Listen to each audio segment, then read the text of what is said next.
लोगों को लगता कि हम बहुत विवादित बातें बोलते, बिल्कुल विवादित बातें नहीं बोलते। यह बात सही है कि हम सही बोलते, मुंह पर बोलते, खुद को भी नहीं छोड़ते। एक महात्मा को बहुत बुरा लगा, बहुत अच्छे पहुंचे हुए महात्मा थे, वो सामने बैठे। उस दिन के बाद वो हमें रोज गाली दे रहे हैं यूट्यूब पर, रोज यूट्यूब पर वीडियो पे गाली देते हैं हमें। हम भी कहते हैं, हमने इतना ही कहा उनसे, महाराज आपने कच्छा त्याग दिया, इच्छा नहीं त्यागी।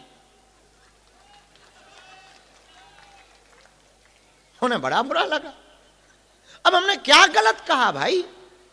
अरे आप महात्मा आदमी हो, सब त्याग दिया, ये ना त्याग पाए, सीधी सीधी बात कह दिए। उनको कहा, वो मुंह पे ही बोले बड़े निकम्मे हो तुम। अब हमने कहा आप कुछ भी कहो महाराज, हमें तो जो लगा कह देना चाहिए सो कह। बल्कि उसके बाद उनकी फिर उस दिन से इच्छा थोड़ी कम हुई है। शायद उन्हें हमारी बात सही लगी होगी, वो बहुत तेज लगी, उन्हें बहुत तेज लगी। बाद में तो उन्होंने डिफेंडर बेच दी, डिफेंडर गाड़ी उन्होंने बेच दी, हमें पता लगा। तो हमने सीधी सी बात कही, हमने कहा महाराज कच्छा त्याग दिया, इच्छा ना त्यागी तुमने। ऐसी कड़वी बातों के कारण कई लोगों को बहुत बुरा लग जाता, पर बात बहुत सीधी। हम तुम्हें बता दें कि हम तुमसे ना तो तालियां बजवाने बैठे हैं, दक्षिणा तो तुमसे लेनी नहीं है, हम तुम्हारे लिए नहीं बैठे हैं। हम सिर्फ इसलिए बैठे हैं कि तुम हलीउल्लाह वालों के चक्कर में ना पड़ जाओ, अपने भी बजरंग बली किसी से कम नहीं है, ये बात समझ जाओ।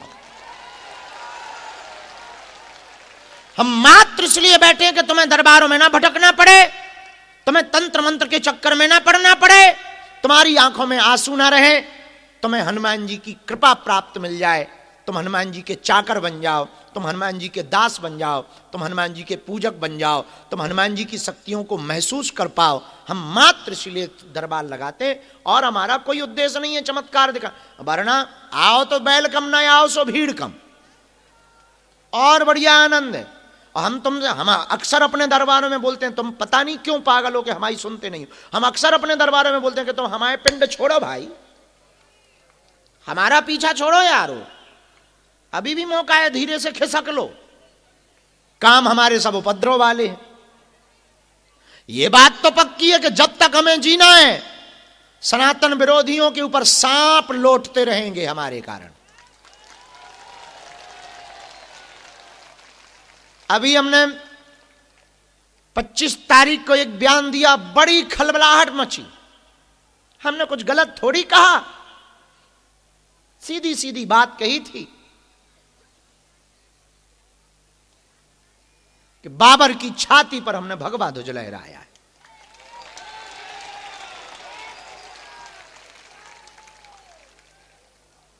लोग कहते हैं कि आप बड़ी विवादित बातें बोलते हो। हम 1% भी विवादित नहीं बोलते हैं, बस थोड़ी सी बात कड़वी कह देते हैं, और सत्य कड़वा होता है। और जो आदमी सत्य बोलेगा वो हमेशा निशाने पर रहेगा। हमने छोड़ा किसी को नहीं है सत्य बोलने में, अपने को भी नहीं छोड़ा। इसीलिए तुम हमारे प्रवचनों को सुनना, हमने कभी भी माया छोड़ने के प्रवचन नहीं सुनाए, और माया छोड़ने के प्रवचन हम सुनाते ही नहीं है, क्योंकि हम खुद माया लेकर प्रवचन करते। जो आदमी 11 लाख रुपया लेकर के प्रवचन सुनाए, और वो सुनाए कि माया बेकार है, तो महाराज 11 लाख काहे को तुम ठोके? इतनी माया बेकार है तो तुम काहे को माया लेके आए हो टटरी के बरे? इसलिए हमारे आप एक भी प्रवचन में देख लेंगे माया बेकार है। हमने ये माया छोड़ दो ये बात नहीं हमने कही, माया पकड़े रहो, माधव को अपना बना लो, माया अपने आप छूट जाएगी। इसलिए हमारे प्रवचनों में माया छोड़ने की बातें बिल्कुल भी नहीं है, और हमारे प्रवचनों में उल्टा ये है कि तुम में जितनी दम हो बेटा उतना माया पकड़ो, जितनी दम हो उतना पकड़ो। हमारे ईश्वर में दम होगी, हमारी बातों में दम होगी, तुम्हारे हृदय में भेद करेगा, तुम्हारे हृदय में चुभेगी, तुम्हें अपने आप पता लग जाएगा कि सही क्या है और गलत क्या है। काहे को बेफिजूली में एक पागल आदमी के पीछे? वैसे ही कई लोग तुम्हारे घर पे तुम हमारे नाम से बड़ा कमेंट, बड़ा बाबा बाबा बाबा बाबा में पड़े, बेफिजूली में 28 साल के लड़का के चक्कर में जिंदगी बर्बाद कर रहे हो। अभी भी मौका है, खिसक लो आराम से, ट्रेन की टिकट हो तो। लेकिन एक बात हम तुमको कहना चाह रहे, हम तुम्हें जीवन का आईना देना चाह रहे हैं ताकि तुम जिंदगी इतनी सरलता से जी सको कि बात वही बहुत पुराना विचार है हमारा, जेब में भले ही फूटी कौड़ी हो, 1 रुपया ना हो, पर चाल तो ऐसी चलेंगे जैसे कोई राजा चला जा रहा। भले ही बिना शक्कर की चाय पिएंगे, पर शोर इतना सिप सिप का होगा कि पड़ोसी को लगेगा बड़ी मीठी चाय पी रहा है। आदमी हम बहुत उल्टे हैं, बहुत उल्टे आदमी हैं, और हम तुमको भी अपने जैसा बनाना चाह रहे हैं। और शायद ये दुनिया का कोई गुरु तुमसे ऐसा कहे, हमें पता नहीं, पर हम तो कहते हैं कि हम तुम्हें अपने जैसा बनाना चाह रहे हैं। और अपने जैसा इसलिए बनाना चाह रहे कि ना तुम नास्तिक बनो और ना तुम आस्तिक बनो। हम तुम्हें आस्तिक भी नहीं बनाना चाह रहे कि तुम आस्तिक हो जाओ ना, और हम तुम्हें नास्तिक भी नहीं रखना चाह रहे, हम तुमको वास्तविक बनाना चाह रहे। तुम जो हो वो हो जाओ, भले ही कुछ ना हो। जलने वालों को तो जलाओ यारो, ताकि धू धू करके राख हो जाए। जितना जला सकते हो उन्हें जलाओ। जिनको जिस चीज से दिक्कत हो करो। तुमने देखा नहीं हमें मुंबई में बड़े बड़े लोग लगे रहे कि हमारे यहां आश्रम बनाओ, हमारे यहां बनाओ। अपन ने वहां बनाया जहां 60% ऊ वाले थे। अब जहां 5 टाइम वो बजती थी उनके चुंगों में, वहां दिन भर हनुमान चालीसा बज रहा है।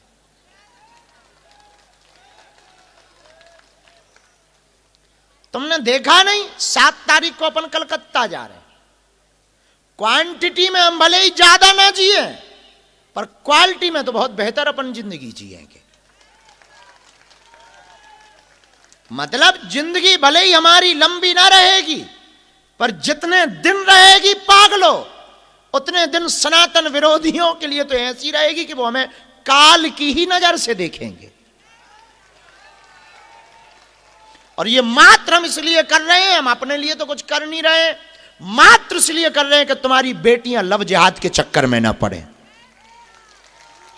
तुम्हारी आने वाली पीढ़ियां बच जाएं, तुम्हारा ये देश, तुम्हारा ये भारत गजवा ये हिंद नहीं भगवा ये हिंद हो जाए।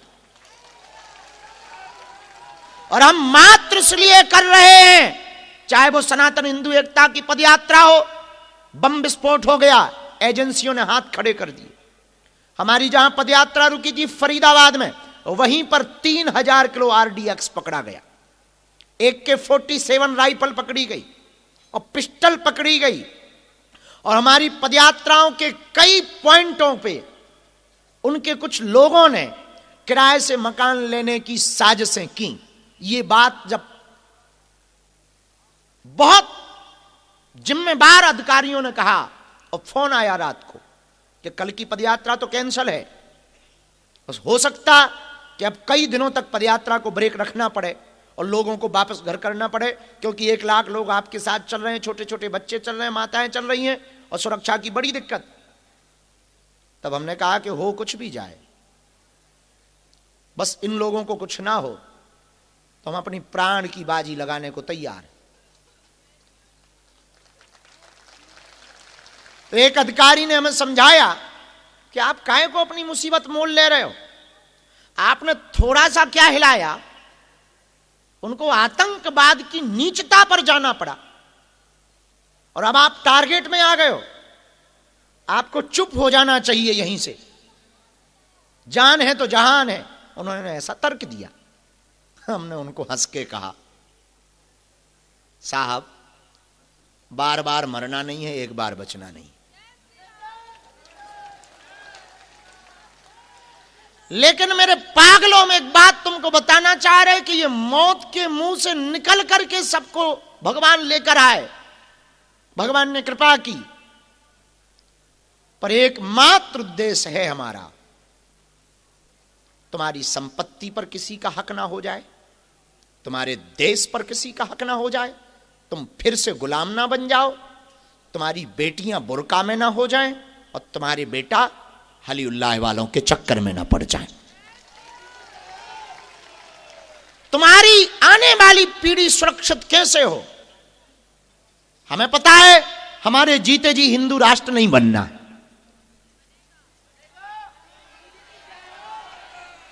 और राम मंदिर 500 साल बाद बना, पर बना तो 1000 साल ही सही, 1000 साल भी भारत हिंदू राष्ट्र बनेगा, तब भी पटल पर लिखा तो जाएगा कि बागेश्वर धाम के पागलों ने मिलकर के हुड़दंग मचाई थी।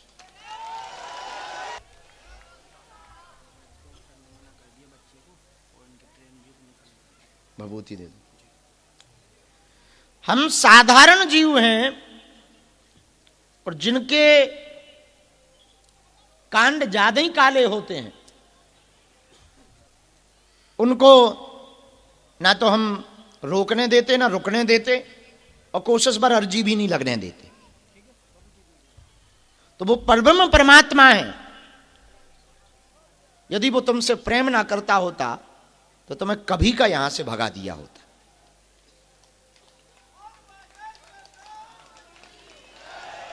यदि उनकी इच्छा ना होती तुम यहां आओ, तो आ तो जाते धोखे से, टिक ना पाते।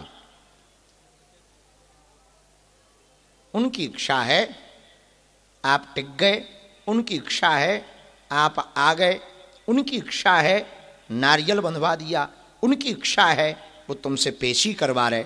इसका मतलब ये है बालाजी तुमसे प्रसन्न है, तुमसे कुछ बड़ा करवाना चाहते।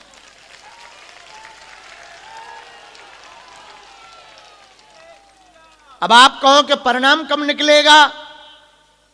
20 साल के करिया कांड 20 पेशी में ना कटे। कई महीनों को खराब कपड़ा, पनीर भी लगी होए, डोसा को सॉस भी लगो होए, चटनी भी छपी होए, काजल भी लगो होए, लिपस्टिक भी लगी होए, धूरा भी लगी होए, जुखाम भी छपो होए, चाय भी गिरी होए, कॉफी को भी दाग होए, ग्रीस भी लग गो होए, जलो आयल गाड़ी को छप गो होए। एक बार के धुलने से साफ होने वाला 2, 4, 10 बार जब धोगे तभी साफ। अच्छा कपड़ा हो सफेद, और सफेद कपड़ा पे इतना गिर गो, तो क्या जो नए जैसा रहता वो एक बार में हो जाएगा? है बार बार जब बहुत अच्छे सर्फ एक्सल के साथ धोगे तभी वो कपड़ा साफ होगा, तभी नया लगेगा, तभी सुंदर लगेगा। उसी प्रकार ये तुम्हारा मन है, अनेक पाप कर चुके हो, अनेक प्रकार के कर चुके हो, उनका परिणाम है कि आप भुगत रहे हो, उन्हीं कर्मों का परिणाम है कि आप कष्ट भोग रहे हो। वो 1, 2, 4 बार के भजन करने से, पेशी करने से कटने वाला नहीं है। 10, 50 बार, 10, 15 बार, 21 बार का नियम है। 10, 15 बार भजन करोगे, श्रद्धापूर्वक उनको भजोगे, उनको दया लगेगी, वो कृपा दृष्टि डालेंगे, वो तुम्हारे अवगुण नहीं गुण देखेंगे, अब वो तुम्हारा काम सफल कर देंगे। आपको बात समझ आई हमारी? हमारे पास कोई ऐसा देवी देवता नहीं है कि हम उसे खबाते पिबाते हैं कि इनका काम कर जाओ। हाँ, और ऐसा होता भी नहीं कि कोई देवी देवता पाल ले वो खबाए पिबाए काम हो जाए। बिना भगवत कृपा के किसी के भी जीवन में चमत्कार नहीं हो सकता, केवल और हनुमान जी की कृपा के अलावा, भगवान की कृपा के अलावा, भगवान के अलावा कोई चमत्कार नहीं कर सकता। भगवान ही चमत्कार कर सकते हैं। तो हम तो केवल आपके लिए प्रार्थना करते हैं कि हे हनुमान जी ऐसी दया कर दो, अमुक अमुक आदमी आए, ये उनके प्रश्न हैं जो आपने हमें प्रेरणा दी वो हमने लिख दे, पर काम सफल कर देना। अब वो इस दास की वाणी की लाज रख देते हैं, ये भगवान का कृपा स्वभाव है।